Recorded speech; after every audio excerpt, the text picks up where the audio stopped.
اعوذ باللہ من الشیطان الرجیم بسم اللہ الرحمن الرحیم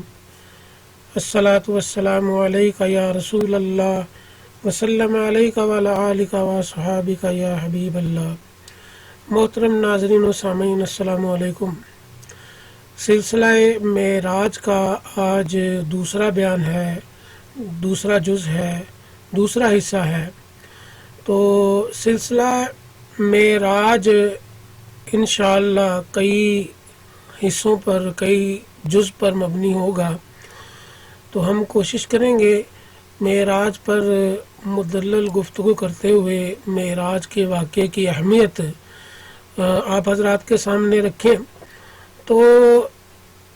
سلسلہ معراج عظمت مصطفیٰ صلی اللہ علیہ وسلم کا ایک عظیم معجزہ ہے۔ معجزہ کہا ہی اسے جاتا ہے جو انسانی دماغ کی سمجھ میں نہ آ سکے، تصور میں نہ آ سکے، پکڑ میں نہ آ سکے، نظر میں نہ آ سکے اور وہ صرف مانا جائے۔ عظیم معجزوں میں معراج ایک سب سے بڑا سر فہرست معجزہ جو کہ اللہ تبارک و تعالیٰ نے رسول خدا صلی اللہ علیہ وسلم کو عطا فرمایا۔ معراج کے علماء کے نزدیک دو حصے ہیں۔ ایک ہے زمینی معراج جو کہ مسجد حرام سے لے کر مسجد اقصی تک ہوئی، اور مسجد حرام ہو یا مسجد اقصی ہو، یہ نبی اکرم صلی اللہ علیہ وسلم کے وسیلہ عظمیٰ سے ہی ان کو برکتیں عطا ہوئیں۔ تو جس طرح کے اللہ تبارک و تعالیٰ نے سورہ اسراء کی پہلی آیت میں، جس کا ہم پہلے بھی ذکر کر چکے ہیں، ارشاد فرمایا کہ سبحان الذی اسری بعبدہ لیلا من المسجد الحرام والى المسجد الاقصی۔ اچھا، پاک ہے وہ ذات جو لے گئی اپنے بندہ خاص کو رات کے کچھ حصہ میں مسجد حرام سے مسجد اقصی کی طرف۔ یہ زمینی سیر ہوگی۔ اور سورہ نجم میں ہم نے کل گفتگو کی تھی آسمان پہ سورہ نجم میں کیا ذکر کیا گیا اور کتنا قرب اللہ تبارک و تعالیٰ نے اپنے محبوب صلی اللہ علیہ وسلم کو عطا فرمایا۔ تو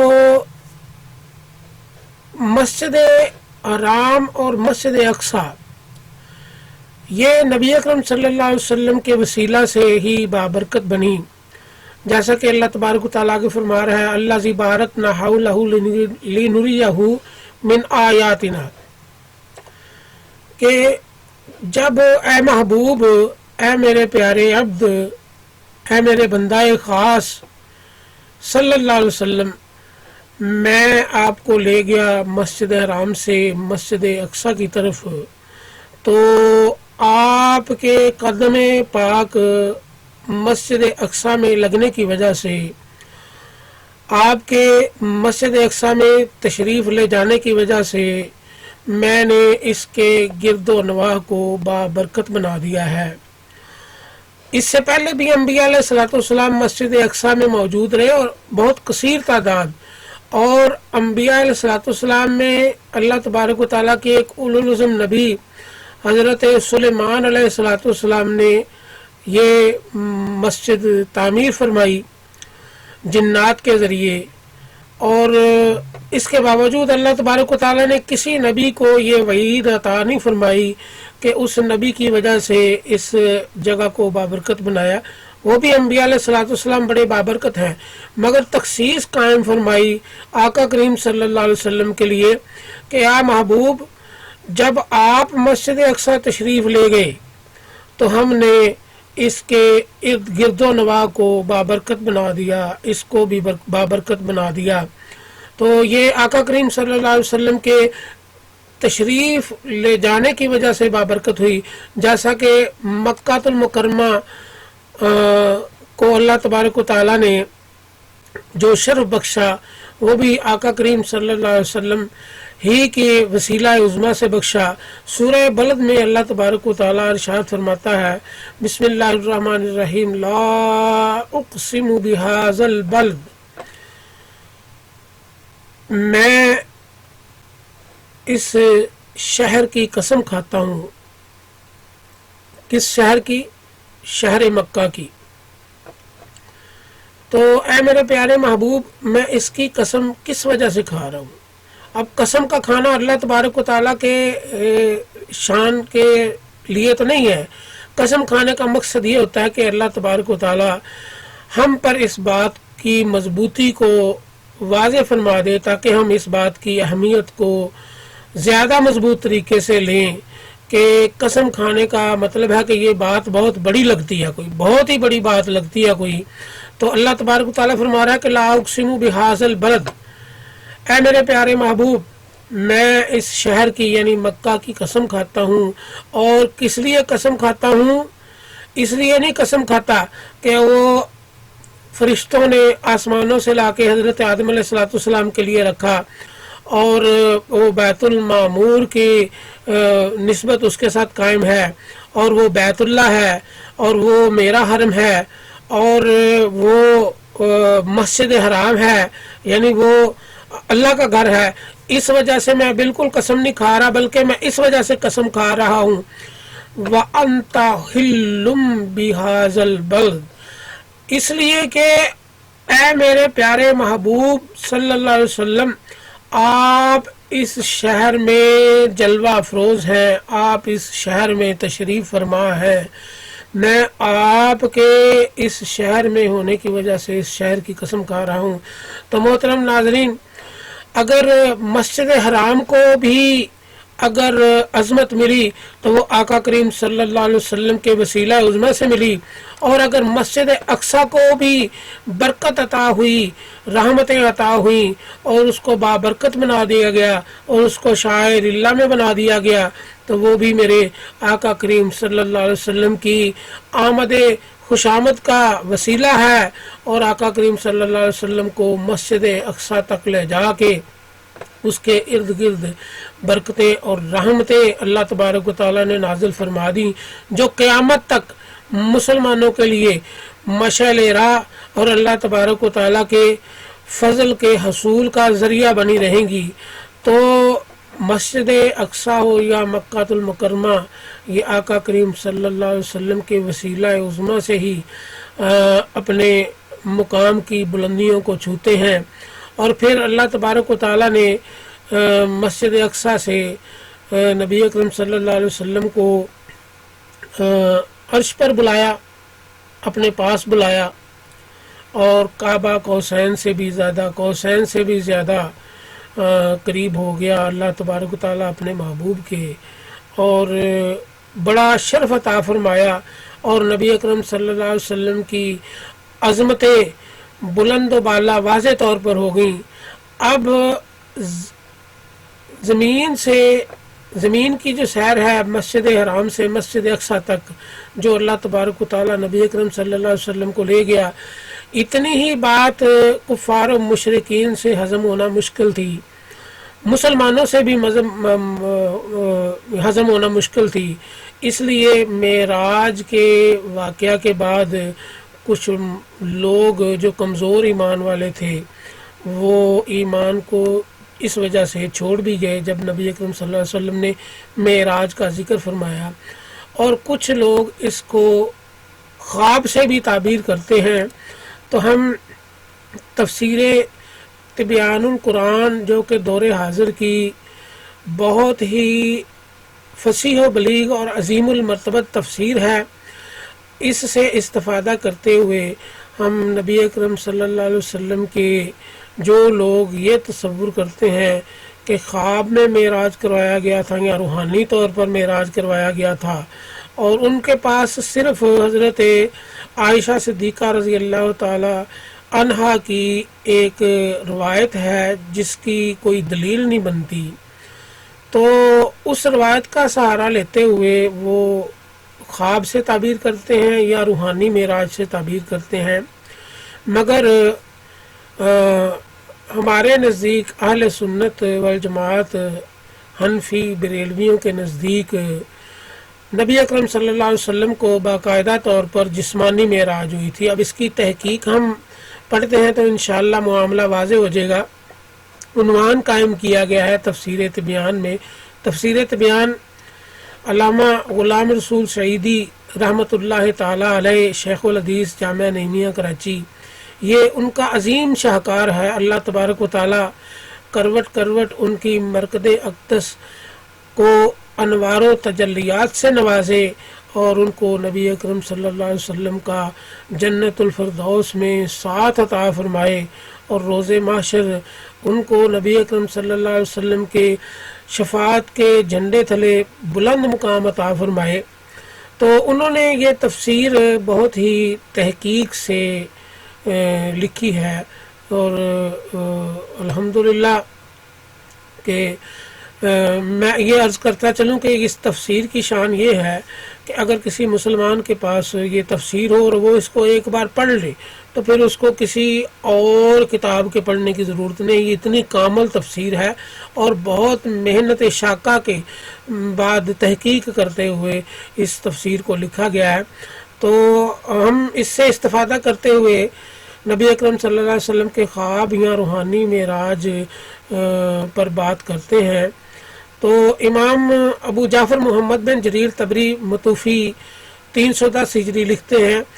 کہ ہمارے نزدیک یعنی اہل سنت والجماعت کے نزدیک صحیح اور برحق قول یہ ہے کہ اللہ تعالیٰ نے اپنے بندہ سیدنا محمد صلی اللہ علیہ وسلم کو رات میں مسجد حرام سے مسجد اقصی تک کی سیر کرائی، جیسا کہ احادیث میں ہے کہ اللہ تعالیٰ نے رسول اللہ صلی اللہ علیہ وسلم کو براق پر سوار کرایا، اور آپ نے مسجد اقصی میں انبیاء اور رسل کو نماز پڑھائی اور آپ کو بہت سی نشانیاں دکھائیں، اور جس میں یہ کہا کہ صرف آپ کی روح کو معراج کرائی گئی تھی۔ جس شخص نے جو یہ کہتا ہے، جو یہ مانتا ہے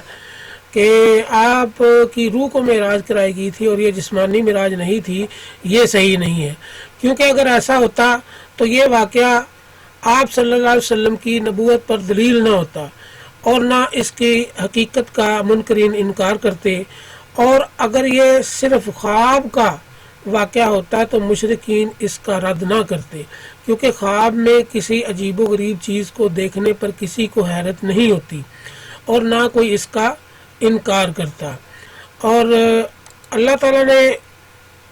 یہ فرمایا ہے کہ اسرا بعبدہ، یہ نہیں فرمایا اسرا بروح عبدہ، یعنی بندہ خاص کو، یعنی بندہ بمجسم جسم و روح اللہ تبارک و تعالیٰ آسمانوں پر لے گیا اور معراج کرائی۔ اگر صرف روح کا معاملہ ہوتا تو اللہ تبارک و تعالیٰ قرآن پاک میں اسرا بروح عبدہ فرماتا، اور نبی صلی اللہ علیہ وسلم کا براق پر سوار ہونا بھی اس کا تقاضا ہے کہ یہ جسمانی معراج تھی، کیونکہ کسی سواری پر سوار ہونا جسم کا تقاضا ہے نہ کہ روح کا تقاضا ہے۔ تو جامع البیان جلد 15 صفحہ 23-24 کے حوالہ سے یہ روایت منقول ہے۔ آگے علامہ محمد بن احمد مالکی کرتبی متوفی 668 ہجری لکھتے ہیں، اگر یہ خواب کا واقعہ ہوتا تو اللہ تعالیٰ فرماتا بروح عبدہ اور بے عبدہ نہ فرماتا۔ نیز اللہ تعالیٰ نے فرمایا ہے ما زاغ البصر وما طغى، سورہ نجم آیت نمبر 17، نہ نظر ایک طرف مائل ہوتی اور نہ حد سے بڑھتی۔ سورہ نجم کی یہ آیت بھی اس پر دلالت کرتی ہے کہ یہ بیداری کا واقعہ تھا۔ نیز اگر یہ خواب کا واقعہ ہوتا تو اس میں اللہ تعالیٰ کی کوئی نشانی اور معجزہ نہ ہوتا، اور آپ سے حضرت ام ہانی یہ نہ کہتی کہ آپ لوگوں سے یہ واقعہ بیان نہ کریں، وہ آپ کی تکذیب کریں گے، اور نہ حضرت ابوبکر صدیق رضی اللہ تعالی عنہ کی تصدیق کرنے میں کوئی فضیلت ہوتی، اور نہ قریش کے طعن و تشنیع اور تکذیب کی کوئی وجہ ہوتی۔ حالانکہ جب آپ صلی اللہ علیہ وسلم نے معراج کی خبر دی تو قریش نے آپ کی تکذیب کی اور کئی مسلمان مرتد ہو گئے، اور اگر یہ خواب ہوتا تو اس کا انکار نہ کیا جاتا، اور نیند میں جو واقعہ ہوا اس کے لیے اسرا نہیں کہا جاتا۔ الجامع الکلام میں یہ تفسیر موجود ہے، صفحہ جز 10 صفحہ 199 مطبوعہ دارالفکر۔ آگے علامہ سید محمود علوسی متوفی 1670 ہجری لکھتے ہیں کہ حضرت عائشہ رضی اللہ تعالی عنہا نے جو واقعہ بیان فرمایا ہے کہ آپ کا جسم شب معراج گم نہیں ہوا تھا، یہ دلیل لیتے ہیں، وہ یہ والی دلیل لیتے ہیں۔ جامع البیان نے اس روایت کو نقل کیا مگر یہ بے سند روایت ہے۔ کیوں بے سند ہے؟ حضرت عائشہ فرماتی ہیں کہ نبی اکرم صلی اللہ علیہ وسلم کا جسم شب معراج گم نہیں ہوا تھا اور آپ کی روح کو سیر کرائی گئی تھی۔ حضرت عائشہ سے یہ روایت صحیح نقل نہیں کی گئی کیونکہ جب یہ واقعہ ہوا اس وقت آپ بہت چھوٹی تھیں، تقریباً 4.5 سال کی عمر شریف تھی آپ کی۔ اس وقت تک آپ رسول اللہ صلی اللہ علیہ وسلم کی زوجہ بھی نہیں تھیں، اور معاویہ بن ابی سفیان اس وقت کافر تھے۔ اور اس آیت سے جو استدلال کیا جاتا ہے وہ ہے سورہ بنی اسرائیل کی آیت نمبر 60۔ اور ہم نے آپ کو جو رویا دکھایا وہ صرف اس لیے تھا کہ لوگوں کو آزمائش میں مبتلا کیا جائے، یعنی معراج کا مقصد لوگوں کو آزمائش میں مبتلا کرنا تھا۔ اب یہاں پر رویا کا لفظ جو ہے وہ خواب سے بھی تعبیر کیا جاتا ہے اور خواب دیکھنے سے بھی تعبیر کیا جاتا ہے اور جاگتے ہوئے دیکھنے سے بھی اس کا معنی لیا جاتا ہے۔ تو اس کا جواب صاحب روح المعانی لکھتے ہیں کہ اس کا جواب یہ ہے کہ رویا نیند اور بیداری دونوں میں دیکھنے کے لیے آتا ہے، اور جمہور کے نزدیک یہ رویا بیداری میں بدن اور روح کے ساتھ واقع ہوا ہے۔ تو آگے شریک کی ایک روایت جس سے یہ استدلال کیا گیا ہے کہ معراج کا واقعہ خواب تھا۔ شریک بن عبداللہ بن ابی نمر بیان کرتے ہیں کہ میں نے حضرت انس بن مالک رضی اللہ تعالی عنہ سے معراج کا واقعہ سنا۔ انہوں نے کہا رسول اللہ صلی اللہ علیہ وسلم مسجد کعبہ میں سوئے ہوئے تھے، یعنی مسجد حرام میں سوئے ہوئے تھے۔ تو بعض روایات میں ام ہانی کے گھر بھی ہے، مگر یہی درست بات ہے کہ وہ کعبہ میں تشریف فرما تھے، سوئے ہوئے تھے، آرام فرما رہے تھے۔ عشاء کی نماز پڑھ کے نبی اکرم صلی اللہ علیہ وسلم کعبہ میں ہی سو گئے تھے۔ تو نزول وحی سے پہلے آپ کے پاس 3 شخص آئے، پھر معراج کا پورا واقعہ بیان کیا۔ امام مسلم فرماتے ہیں کہ شریک نے بعض چیزوں کو مقدم کر دیا۔ امام مسلم کی اب شریک بن عبداللہ کے بارے میں رائے یہ ہے کہ شریک بعض چیزوں کو مقدم کرتا ہے اور بعض کو مؤخر کر دیا، اور روایت میں بعض چیزوں کی زیادتی کی اور بعض کی کمی کی۔ صحیح مسلم باب الاسراء رقم الحدیث 261 اور صحیح بخاری میں رقم الحدیث 3570۔ صحیح مسلم اور صحیح بخاری دونوں نے اس روایت کو نقل کرتے ہوئے شریک کے بارے میں یہی رائے رکھی ہے کہ شریک جو ہے وہ چیزوں میں باتوں میں زیادتی کیا کرتا تھا اور بعض چیزوں کو وہ تقدیم میں شامل کر دیتا تھا۔ آگے علامہ یحییٰ بن شرف نووی متوفی 676 ہجری لکھتے ہیں کہ رسول اللہ صلی اللہ علیہ وسلم کی معراج کے متعلق علماء کا اختلاف ہے۔ جیسا کہ میں نے پہلے ذکر کیا تھا کہ کچھ لوگ جو ہیں وہ خواب سے تعبیر کرتے ہیں، کچھ جو ہیں وہ روح سے تعبیر کرتے ہیں، کچھ جو ہیں وہ جسم اور روح دونوں کا مانتے ہیں، اور الحمدللہ ہم اہل سنت والجماعت جسم اور روح کے قائل ہیں کہ جسمانی معراج رسول اللہ صلی اللہ علیہ وسلم کو ہی تھی۔ تو بہرحال علامہ یحییٰ بن شرف نووی کی تحقیق ہے رسول اللہ صلی اللہ علیہ وسلم کی معراج کے متعلق علماء کا اختلاف ہے۔ ایک قول یہ ہے کہ پوری معراج خواب میں ہوئی تھی، لیکن اکثر متقدمین اور متاخرین علماء فقہا محدثین اور متکلمین کا اس پر اتفاق ہے کہ رسول اللہ صلی اللہ علیہ وسلم کو جسمانی معراج ہوئی تھی۔ یہ جو روحانی یا خواب کا معراج مانتے ہیں نا، وہ صرف حضرت عائشہ کی اس روایت سے دلیل لیتے ہیں، اور حضرت عائشہ کی جو روایت ہے وہ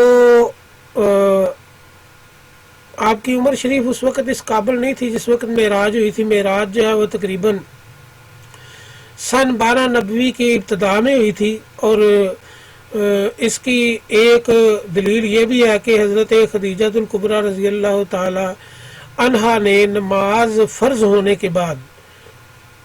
نبی اکرم صلی اللہ علیہ وسلم کے ساتھ نمازیں بھی ادا فرمائی تھی، تو نماز تو معراج پر فرض ہوئی تھی۔ تو بہرحال ایک اور عرض کرتا چلوں کہ اس میں کوئی شک نہیں ہے کہ خواب جو ہے نبی کا خواب وہ حقیقت کی مانند ہوتا ہے، جیسے کہ حضرت یوسف علیہ السلام کے خواب کا ذکر قرآن پاک میں، اور جیسے حضرت ابراہیم علیہ السلام کے خواب کا ذکر قرآن پاک میں ہے۔ تو اب حضرت ابراہیم علیہ السلام کو خواب جو آیا وہ اپنے بیٹے کی قربانی کر رہے ہیں، تو اس خواب کو انہوں نے جو مجسمہ حقیقت میں پرویا، اور وہ سچ میں اس خواب پر عمل کرنے کے لیے، قربانی دینے کے لیے تیار ہو گئے، اور حضرت ابراہیم علیہ السلام نے چھری بھی اٹھا لی۔ تو بے شک انبیاء علیہ السلام کا خواب بھی حقیقت پر مبنی ہوتا ہے، جیسے کہ نبی اکرم صلی اللہ علیہ وسلم کی حدیث پاک ہے کہ میری آنکھیں سوتی ہیں اور میرا دل جاگتا ہے۔ تو نبی اکرم صلی اللہ علیہ وسلم کا سونا جو ہے وہ جاگنے کی ہی مثل ہے، اور وحی کا نزول خواب میں ہونا یا حالت بیداری میں ہونا خواب بھی مثل حقیقت ہے، مگر معراج کا واقعہ جو ہے وہ جسم کے ساتھ ہوا ہے، جسمانی معراج ہوئی ہے۔ اس پہ تمام واقعات و قرائن اور دلائل صرف ایک ہی طرف اشارہ کر رہے ہیں کہ نبی اکرم صلی اللہ علیہ وسلم کا سواری پہ سوار ہونا، پھر نبی اکرم صلی اللہ علیہ وسلم کا مسجد حرام سے مسجد اقصی تشریف لے کے جانا، یہ سیر کرانے کا، لے جانے کا، بندہ خاص کو، بے عبد ہی کو لے جانے کا مقصد اس بات کا اظہار ہے کہ یہ جسمانی طور پر معراج ہوئی۔ تو اس تحقیق کو ہم آگے پڑھتے ہیں، علامہ یحییٰ بن شرف نووی کی تحقیق میں آگے لکھتے ہیں، اور تمام احادیث صحیحہ اس بات پر دلالت کرتی ہیں، اور بغیر کسی دلیل کے ان کے ظاہری معنی سے عدول نہیں کرنا ناجائز ہے۔ شریک کی جس روایت کا ابھی ذکر کیا گیا وہ بظاہر اس کے خلاف ہے، لیکن شریک کے بہت اوہام ہیں جن کا علماء نے انکار کیا ہے، اور خود امام مسلم نے اس پر تنبیہ کی ہے اور کہا ہے کہ اس میں اپنی روایت میں تقدیم تاخیر اور زیادتی اور کمی کی ہے شریک نے، اور یہ کہا کہ معراج کا واقعہ نزول وحی سے پہلے کا، یعنی یہ شریک نے کہا ہے، جبکہ نزول وحی تو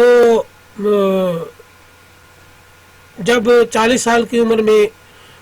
نبی اکرم صلی اللہ علیہ وسلم کی پہلی اقرا بسم ربک الذی خلق، تو اس سے پہلے تو کئی وحیاں نازل ہو چکی تھیں۔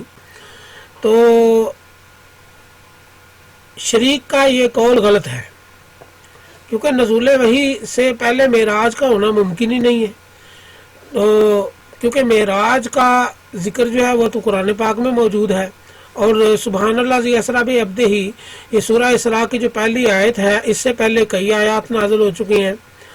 تو کسی نے اس کی موافقت نہیں کی۔ معراج کی تاریخ میں کافی اختلاف ہے، زیادہ قوی یہ ہے کہ معراج ہجرت سے 3 سال پہلے ہوئی تھی، جیسا کہ میں نے کہا نبی اکرم صلی اللہ علیہ وسلم نے 10 سال مدینہ طیبہ میں گزارے، اور تقریباً 14 نبوی کے ابتدائی ایام میں نبی اکرم صلی اللہ علیہ وسلم نے ہجرت فرمائی تھی، اور محرم، سفر اور ربیع الاول، یعنی محرم الحرام میں نبی اکرم صلی اللہ علیہ وسلم ہجرت کے لیے تشریف لے گئے، اور تقریباً 12 ربیع الاول کو نبی اکرم صلی اللہ علیہ وسلم مدینہ منورہ جلوہ فروز ہوئے۔ تو بہرحال یہ صحیح تحقیق جو ہے نا وہ یہی بنتی ہے کہ ہجرت سے 3 سال پہلے تقریباً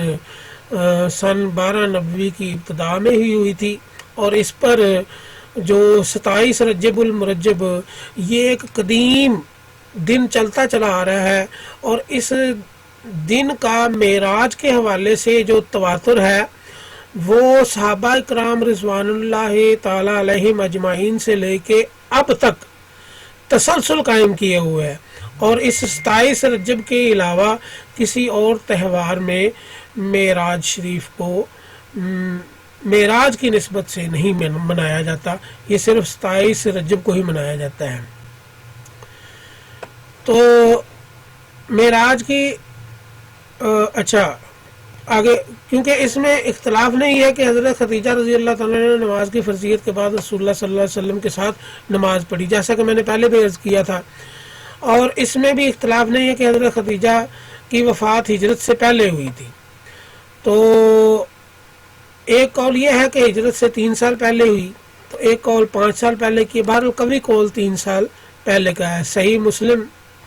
بشرہ نووی جلد اول صفحہ 939 اور 935 سے 939۔ تو علامہ نووی نے یہ تحقیق قاضی ایاز مالکی اندلسی متوفی 544 ہجری سے اخذ کی ہے، تو اس کا اندراج اکمال المعلم بقواعد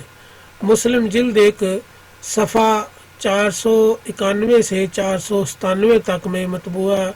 دارالوفا 1419 ہجری کی یہ مطبوعہ ہے۔ تو اس کے حوالے سے بہرحال یہ خواب کی تحقیق تھی، اور الحمدللہ امید ہے کہ بات سمجھ میں آ گئی ہوگی۔ جو لوگ خواب اور روح سے معراج کو مانتے ہیں وہ محض غلطی پر ہیں، اور قوی دلائل جو ہیں وہ اس بات کا اظہار کرتے ہیں کہ نبی اکرم صلی اللہ علیہ وسلم کو معراج جسمانی ہوئی تھی، اور با جسم مجسم رسول خدا صلی اللہ علیہ وسلم معراج پر تشریف لے گئے تھے۔ اور ویسے بھی معراج کا پورا جو واقعہ ہے وہ باذن الہی اور قدرت الہیہ کے کا کمال ہے۔ تو جب کمال ہی قدرت الہیہ کا ہو تو پھر وہ جسم کے ساتھ کہیں پر بھی جانا، آسمانوں پر بھی جانا، یہ ناممکن نہیں ہے، اور اللہ تبارک و تعالی کامل قدرتوں والا ہے، ان اللہ علی کل شیء قدیر۔ تو لہٰذا یہ بات ہی اپنائی جائے، اپنے ایمان میں داخل کی جائے معراج کے حوالے سے، کیونکہ معراج جو ہے وہ ایمان کا ایک بہترین جز ہے، معراج کا انکار کفر ہے۔ تو معراج پر ایمان رکھتے ہوئے، کیونکہ قرآن پاک کی آیت ہے، تو قرآن پاک کی کسی آیت کا انکار جو ہے وہ دائرہ اسلام سے خارج کر دیتا ہے بندے کو، تو لہذا معراج جسمانی ہوئی تھی نبی اکرم صلی اللہ علیہ وسلم کو، اور جسمانی معراج اللہ تبارک و تعالیٰ کی کامل قدرتوں میں سے ایک قدرت کا نمونہ ہے، اور نبی اکرم صلی اللہ علیہ وسلم کا عظیم معجزہ ہے جو اللہ تبارک و تعالیٰ کی عطا ہے۔ تو اللہ تعالیٰ ہمیں دین کو سمجھنے اور دین پر عمل کرنے کی توفیق عطا فرمائے۔ دین تو صرف اللہ تبارک و تعالیٰ کی ہدایت سے، اس کی توفیق سے ہی سمجھ میں آ سکتا ہے۔ اس کی توفیق کے بغیر جتنی مرضی بڑی پگڑیاں باندھ لی جائیں اور جتنی مرضی کتابیں پڑھ لی جائیں، دین سمجھ میں نہیں آتا۔ دین صرف اللہ تبارک و تعالیٰ کی توفیق سے ہی سمجھ میں آتا ہے۔ میرے لیے بھی دعا کیا کریں، میں بھی آپ سب کے لیے دعا گو ہوں۔ اللہ تبارک و تعالیٰ ہمیں علم و حکمت عطا فرمائے۔ بس آخر پہ چھوٹی سی میں عرض یہ کرتا ہوں کہ یہ میرا چھوٹا سا چینل ہے، اس کو اگر ممکن ہو سکے تو سبسکرائب کر دیا کریں، اور ویڈیو کو لائک اور شیئر ضرور کیا کریں۔ اس سے ویڈیو جو ہے وہ زیادہ لوگوں تک پہنچتی ہے، اور ہماری کوشش یہ ہوتی ہے کہ پیغام حق زیادہ سے زیادہ لوگوں تک پہنچے۔ ہم علماء، مشائخ، مفسرین، محققین اور تابعین